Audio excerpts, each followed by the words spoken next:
Okay, more tips from your favorite landscaper. Yeah, and it's not just wearing knee pads in the garden. Look. Huh, huh, huh. Look at the mobility. Look what you can do. I mean, you could be so productive with your knee pads. I mean, think about it. You're up and down all day long. All day long. So that's one tip to getting things done. You know, I mean, if you're going to take on a big monster garden like I seem to, actually, this is only one. I'm responsible for really 4 of these. The Richmond Nursery being one, my place in Lafayette being another, and then my ranch in Winters being another, and then this San Diego place, which I purchased a little bit for fun, but also for growing plants for the nursery, which is paramount. But anyway, as you can see, like, you can't fool around, man. You got a lot of work. That's the way it is. So yeah, I suggest knee pads. These are great. Get the kind that are soft. Don't get the hard kind for skateboarding where you could slide on the pole when you totally biff. These are the ones you want. So anyway, the other tip of the day is to design your gardens in such a way as to have 5-foot pathways wherever possible. 5-foot pathways, watch. 5-foot pathways will allow you, and I can't do this without a stick. I need to buy a stick. Someday I'm going to buy a stick, make better videos. You don't hold your hand to the person walking with, except you might be brushing against some plants like that. But anyway, the idea is here that you can walk 2 people abreast. Is that the right word? And then this pathway here, actually, when I first got this property, it was kind of like constricting and doing funny things. And so I straightened it all out. So the reason there's 2 reasons. You have 2 people walking side by side, which is a pretty romantic thing to do in a garden, if you ask me. But more importantly, it's going to give you a chance, just a chance, to be able to take care of that garden properly, because you'll be able to buy a used golf cart. So what you want, oh, look. What's that doing? That's my Costco gas card. Huh. That's funny. Never, I always wonder where that went. I think that one has been canceled. But anyway, yeah, you get a golf cart, and it'll give you a fleeting chance of actually taking care of your property pretty well. And in this case, we had a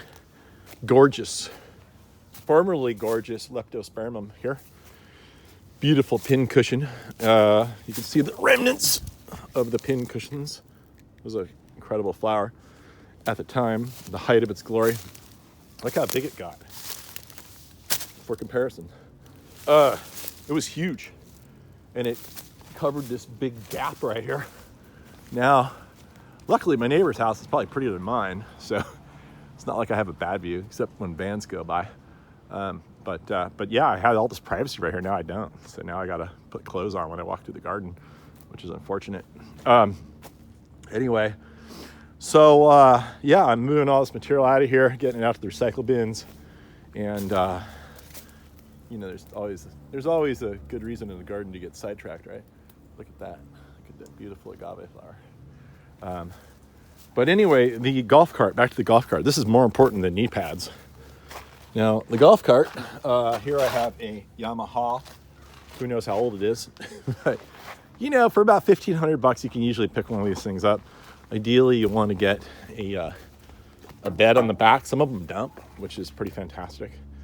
And then this particular golf cart had a frame for a canopy without a canopy. And I do not like, I like outside, but I don't like to be in the sun constantly. I want to preserve what's left of the very little beauty I have in my skin after all these years. So I want to be in the shade.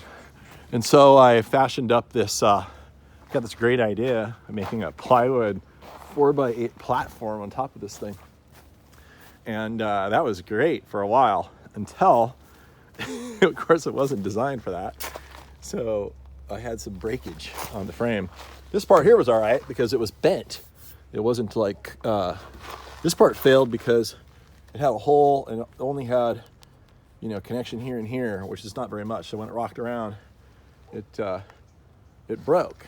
So I was like, oh no. But by then I was already addicted to the lifestyle of having a 4x8 platform on top of your roof for added lightweight capacity. You can also use this as I can climb up there. I'll even show you. I can use that as a man lift to trim my trees. This one broke too. So I was like, what's a brother to do here?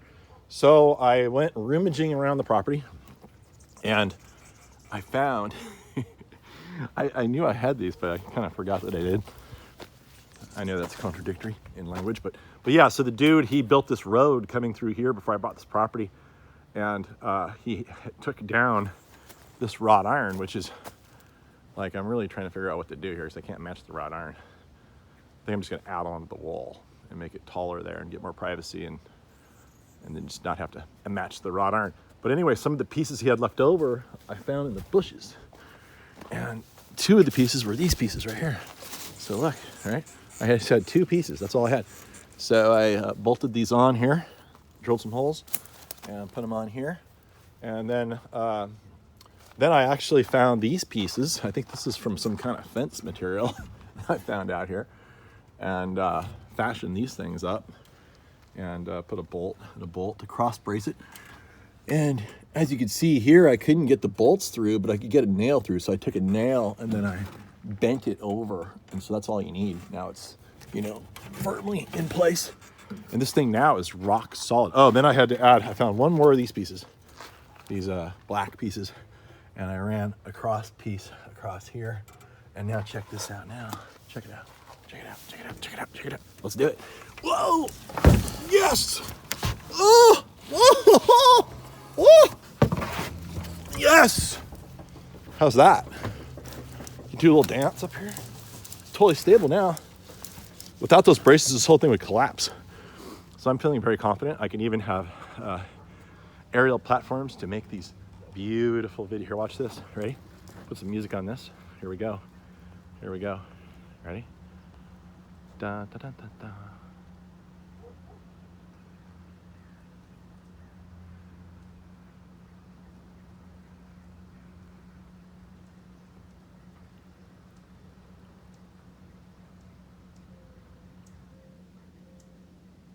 Maybe that will propel me to greater levels of videography.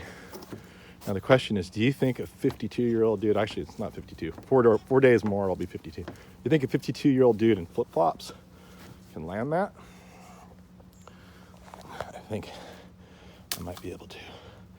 This thing's gonna move though when I take off, so I gotta get momentum to get the momentum going, or else suffer the consequences. Here we go. Oh, he stuck it! Look at that. I was known for jumping off high things. I'm trying to not do that anymore as I'm getting older because I'm more brittle. So it's gonna be easier to break and harder to fix now. So anyway, those are my tips for gardening. Golf cart, get a bed, and you can get a little trailer hitch too, right there. It's tough to back up, but as they jackknife real quickly. But that's really helpful if you can keep going in one direction and make loops in your garden. And then if you make your paths wide enough, you can walk with your favorite friend and use your golf cart. Not at the same time, obviously. Then you build your platform on top and you keep all your garden tools right in here. So wherever you go, you have little surprises of things that you didn't know you needed to do, and then you're ready to do them. So right now, let's get back to work, people.